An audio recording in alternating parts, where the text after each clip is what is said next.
Political highway ne so aye she eso aye bruja na abusua yade mo boy mu quick ewo last 8 years Ministry of Trade abusua aha gossip politics TV so on subscribe na hit on the notification bell so na any update be dropping on onsa ebitumi akabi abusua na den na ehese esi auditor general the asama bapa o asam de wama amanfo ho hyehye Ghana ha yempanyfo no omo bokro no abusua Ministry of Trade and Minister of Trade abusua during Akufo-Addo 8 years no na KT Hammond na ehese oda ano ewo ho na sa Trade Ministry emre bi ode betu dwa a o chese wa make payment 1D 1F no wa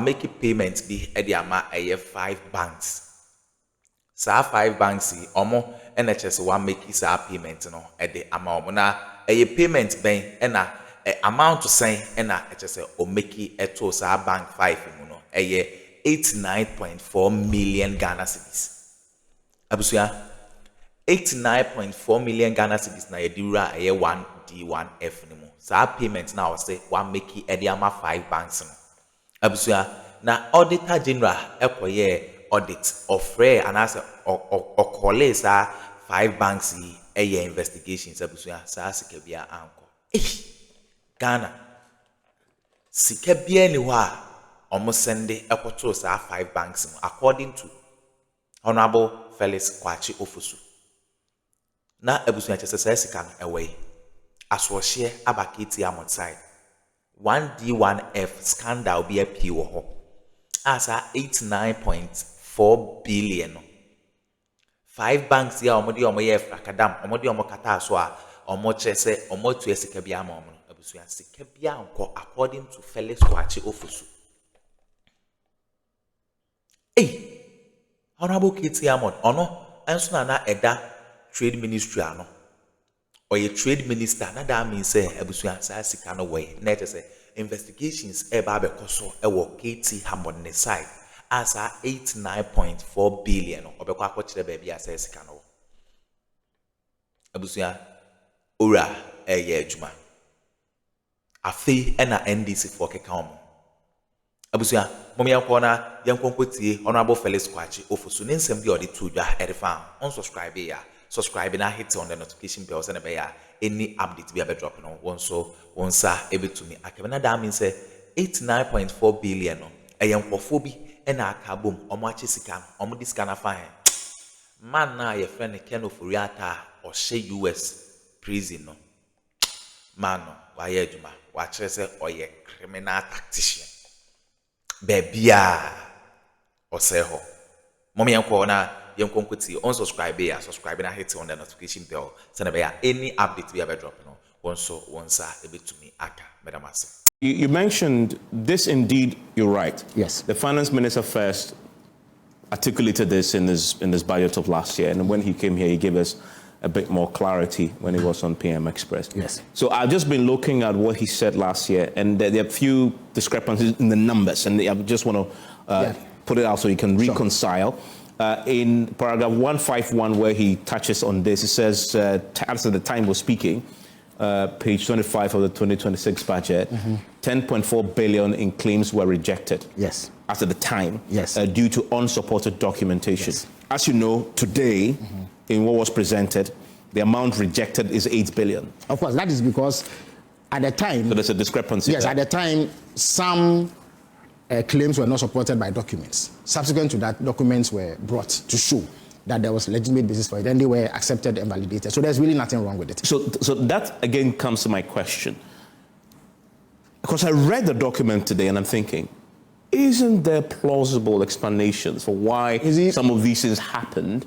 So I see unsupported documentation. It doesn't necessarily mean that documents aren't there. Maybe you couldn't find at the time that you were. Of course, but if the document cannot be found, then there's no basis to pay. What will ground the payments? But that doesn't mean necessarily there's plunder, because you use those words. No. Plunder, there's corruption. Government to line their pockets.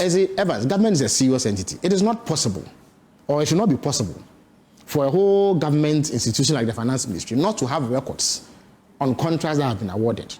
That speaks to a certain level of disorganization that is unacceptable. This is Ghana. It is not tenable. I mean, I read the Auditor General's report every year. But it may be Ghana. But we must stop at some point. And indeed, the Deputy Finance Minister stated it profoundly when he said the rot stops now.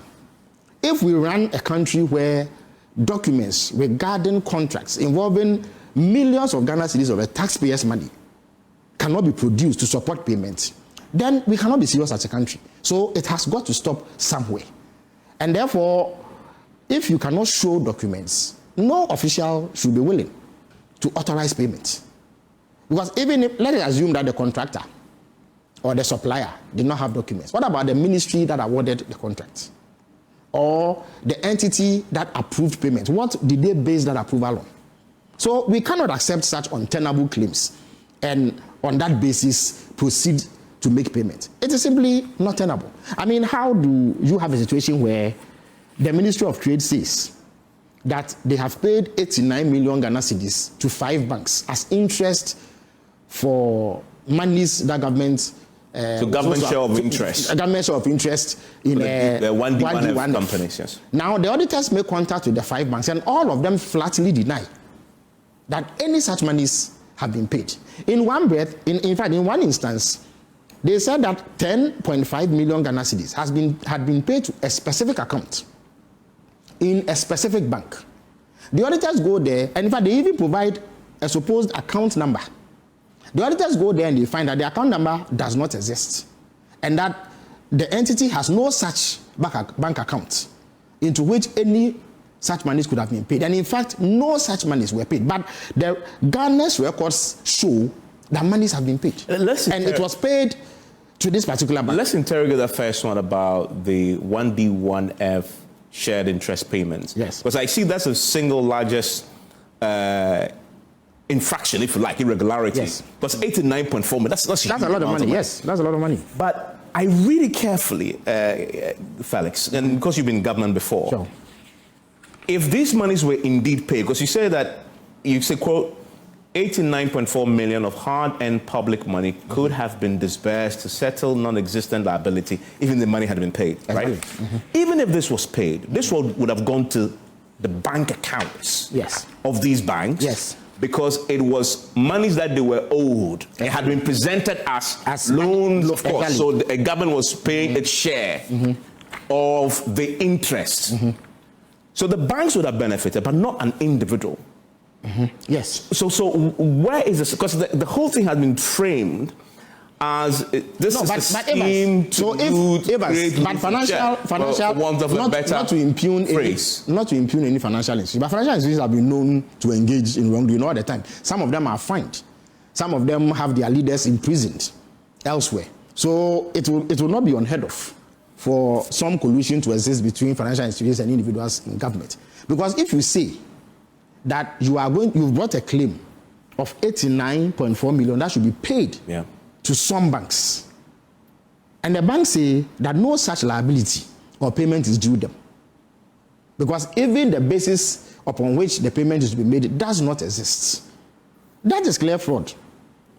And then another instance where fraud is, who's benefiting then? So because this is share of interest. But bank had given out loans. So if the government is paying its share, so it's paying the banks. No. But somebody will go for the money eventually. That is how it works. But there's also there's also a plausible reason why this is possible. Because I was thinking about it. Right? We all take notes. What about the possibility that reconciliation challenge had happened? So, for example, government had actually finished paying off this interest. But the bank has the accurate records. The government does not. How so? It's very possible. No, first of all, so how is it? You reconcile the payment. No, how is it? You pay over we are not talking about 3,000 Ghana cedis, 4,000, or let's say 100,000 Ghana cedis. We are talking 89.4 million Ghana cedis. How can officials or state institutions not have accurate records to reflect this? How do you tell me that you've gone to pay 10.5 million Ghana cedis to a particular account, and yet the account does not exist? What kind of lapse allows this sort of thing to happen if it is not deliberate to fleece the public purse? I'm not talking 100,000. for which you can claim an oversight or some laxity on the part of some official. We are talking 89.4 million Ghana cedis. And indeed, if it is so easy to dissipate public funds on the basis of poor record keeping, then God help us all. But if that amount had been paid, it goes to the bank account. And the banks have a record that the loans, the interest have already been paid. Yes, but Evans, if the Auditor General had not looked into this, the money would have been paid. In fact, in some of the cases, bank transfer advice had been processed. And approved by the ministers. Absolutely. Waiting at the Controller and Accountant General Department to be paid. They were stopped. If they had not been stopped, they would be paid. But for this audit and the vigilance of the current managers of the public purse, these monies would have been paid. And I can assure you that they will not have been paid in error. Because I don't see how anybody can make such an error. It is too colossal an amount for such an error to be made. For it to go through all the steps, because securing payment from government for work done is not for the faint-hearted, I can assure you. The series of steps that you have to go through, the rigorous checks that you have to go through before it gets to the desk of the minister are quite substantial. So for nobody within the chain to have spotted this, infraction, up to the level where the claim has been presented for payment, it's a serious and mind you, there are two organizations involved here. There is the Ministry of Trade, which is supposed to be a properly established government entity with experienced and professional individuals helming affairs, right? And then there's the Ministry of Finance, which has to make the payment, and that has to subject claims sent to them to scrutiny before and the systems and structures in that place are such that such a thing cannot be missed. And this happened in 2024. Yes. So you are talking about KT Hammond's tenure as trade minister. It's not too clear who was there. But that should be easily identifiable. It shouldn't be difficult. Okay. And I'll come to the specifics of what happens to the individuals who sign up. But there's also the unfounded teacher training arrears, which is jaw-dropping. Absolutely. The Ministry of Education reported unpaid allowances totaling 160 million to teacher trainees under the Ghana Tertiary Education Commission. However, when it was checked with GTEC, the agency confirmed that as of December 2024, there was no outstanding arrears. Over 159 million would have been lost, but for this audit. You see, Evans, again, we are not talking 100,000, 200,000 Ghana cedis, which you can easily dismiss and pin it down to some oversight on the part of some official. We are talking 160 million Ghana cedis. How is it possible that such an amount had already been paid, and yet another claim had been brought to be paid? In fact, and indeed, this rings true.